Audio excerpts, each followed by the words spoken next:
Friday, October the 10th, 2014, and I'm talking to John Brewer. John, you originally lived in West Horsley, I think. Yeah, that's right. So when you married Queenie, you moved here? Yeah. And that was when? That was back in 57. Yeah. And into this house where Yeah, we are now, yeah. 9 Snellgate. Yeah, yeah. And it changed an awful lot in that time. Have you done a lot yourself here? Well, we've had work done. We as you walk down the drive, there was a brick shed which was a coal shed attached to the side of the house.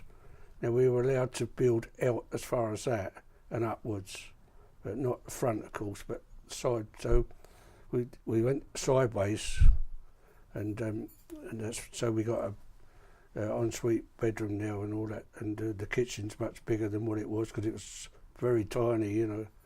We were allowed to build out? Yeah, we were allowed to go out to where this brick shed came and upwards. That's all just about sort of that much, you know. At the back as well? No, we had a conservatory built onto the back because where that window is now, that was a window on the outside of the house. That was the outside of the house, you know. It's beautiful now. So, Can you? What was it like at the front? What about the road at the front? yeah, well, the road when we came here was the main road. That was the problem, because we've with the children being young, we had a gate at the back, and then we used to have a baker and a butcher call in those days at the houses. And one day he left the gate open, and my daughter was in the middle of the road. I could hear all these cars tooting and things, and instead of somebody stopping and putting her to the side, she was just walking out in the middle of the road, and they were driving round her, you know. Oh my goodness! So it was a nightmare, really. So was it a busy road? Yeah, it's quite busy. Yeah, yeah. I mean, like we had 3 buses an hour at one time, and things like that in those days, which you don't get now. But then I worked on there for 20 odd years, so bus driving. So when did they change the road, John, and put you further back, and so it's When they built the dual carriageway, Mm. I can't remember. People keep asking me this, and do you know what? I cannot remember, but I would have thought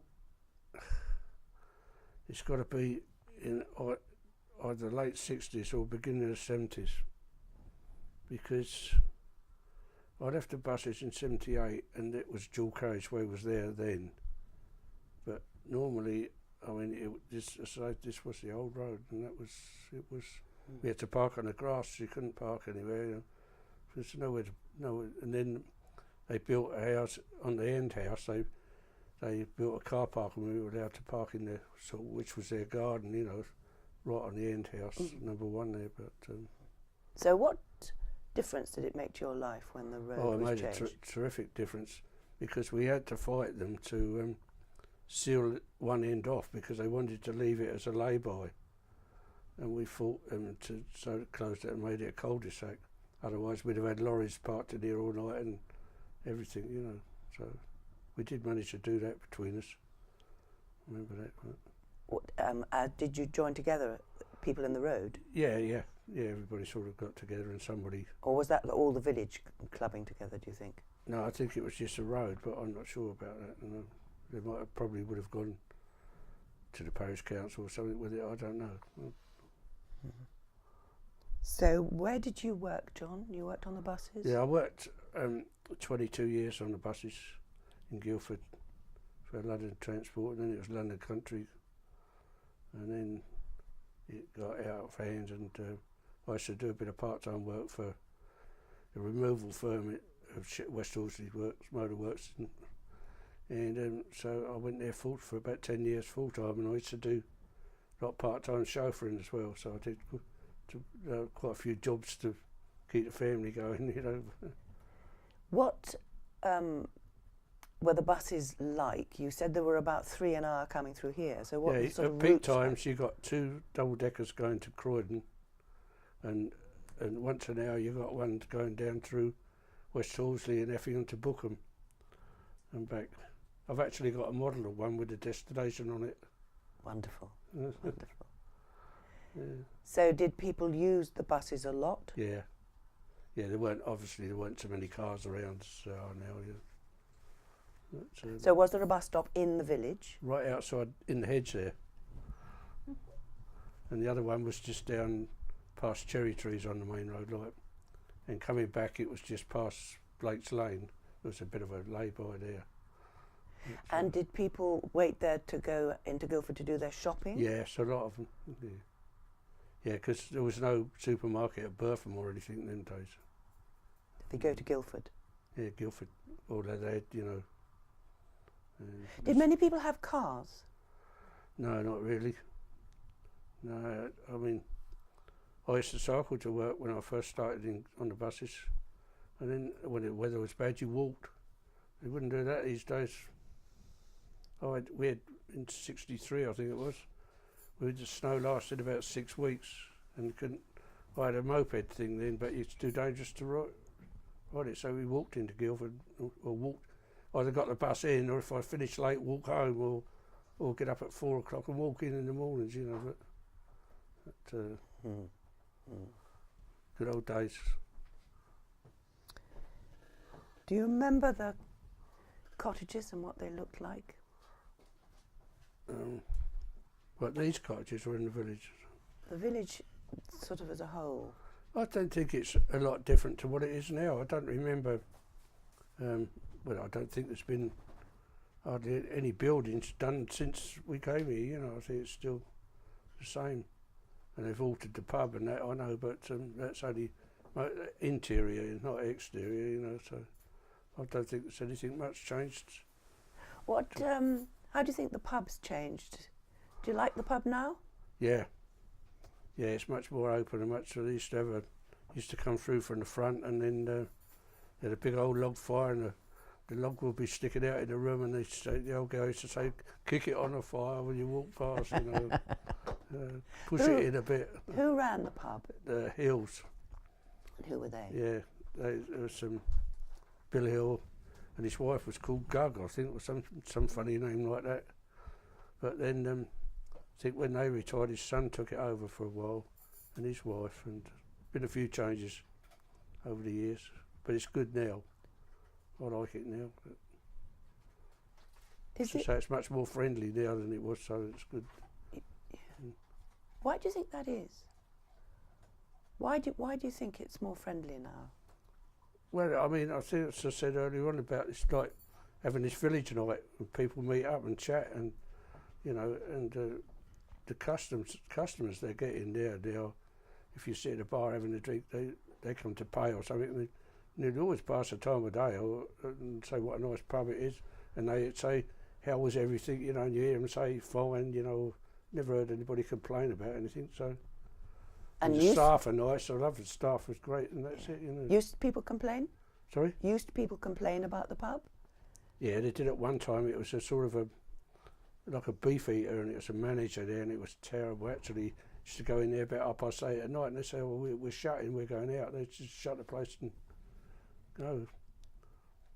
That's why a lot of the village people didn't like it. I didn't really like it, but when they changed the name of it to the Wishing Well, because the reason they did that, people didn't have enough time to listen. The first night I went in there when it was the Wishing Well, the landlord came and sat with me, and he explained why it got such a bad reputation that they thought the thing to do was to change the name.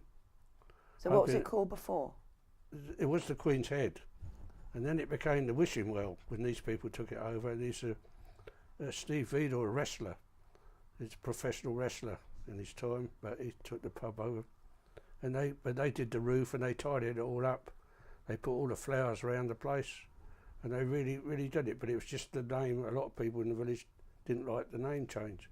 But then when they sold it, these other people changed it back to the Queen's Head. But people just didn't seem to listen to the reason that they changed it. That used to annoy me, really, because it was a genuine thinking that it's going to do some good by changing the name, you know. But when a pub's got a bad reputation, or a business, anything, then you've got to do something, you know. Are there any particular characters that you remember in the village? I know you don't remember Goodhart Rendell, but there was somebody else. I remember I call him Kevin, but his name wasn't Kevin, the poacher. He used to be in there in the pub selling rabbits and pheasants. And The poacher. yeah. Things like that. Did he live in the village?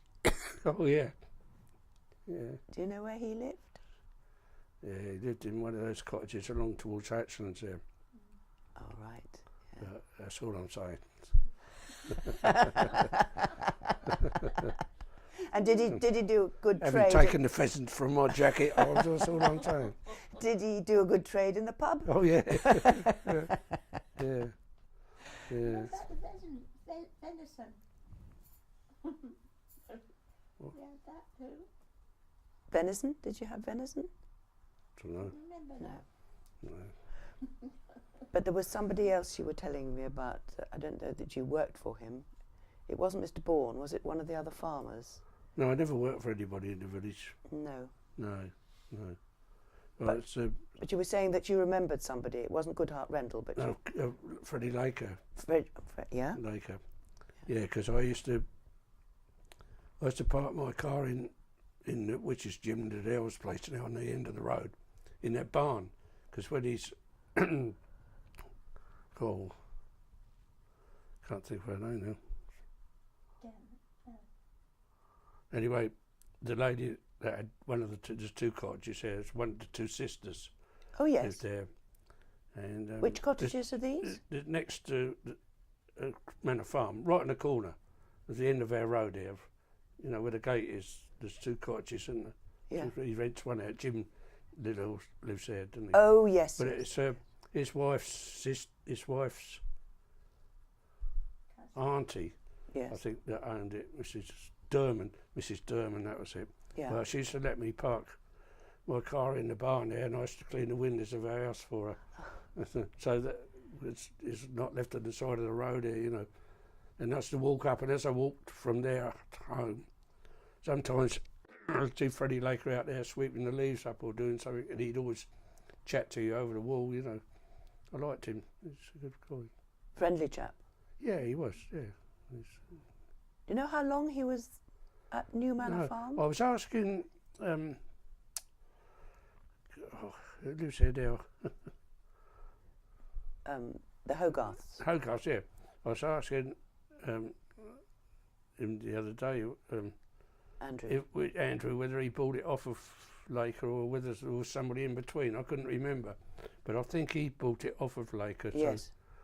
So, Yes. they've been there quite a while. Yes. Yeah. But Freddie Laker wanted to build houses in the village, didn't he? I don't know, because he had the airlines, didn't he? Yes. But Yes. I think he owned. The farm at West Horsley as well. There was a beef farm up Wicks Hill. I think Freddie owned that as well, yes. because he had a couple of farms, I think, as well, if I remember rightly. I don't know. Mm. So what would you say is the biggest change that you've seen in your time in the The village? biggest change is a person called Bug Robertson, who has brought stability, community spirit to the village that was never there before, by having these village nights and organising things. And we've been to many things over the last few years that we would never been asked to go to. Really? Really. It was, as I told my story earlier, that is true. It was bad. Mm. Sorry, I'm getting... Good old Bug. Yeah, good She's old brilliant, Bug, isn't yeah. she? Yeah. Everybody does what she says. Yes, she's wonderful. You don't say no to Bug. Yes, yes. No, but it's made a hell of a difference, Yes. honestly. So you would say that there's not necessarily visually much change in the No, village, No. but from But community for spirit. community spirit, yes, a lot of change. Yeah. There's some very nice people in the village now. Hmm. And Now, do you think there's anything else, John, that we should touch upon that you, from your I don't think wealth I of think I memories? try to remember all I can. Well, I think that's fascinating. Thank you so much for That's talking all to right. us. It's a pleasure.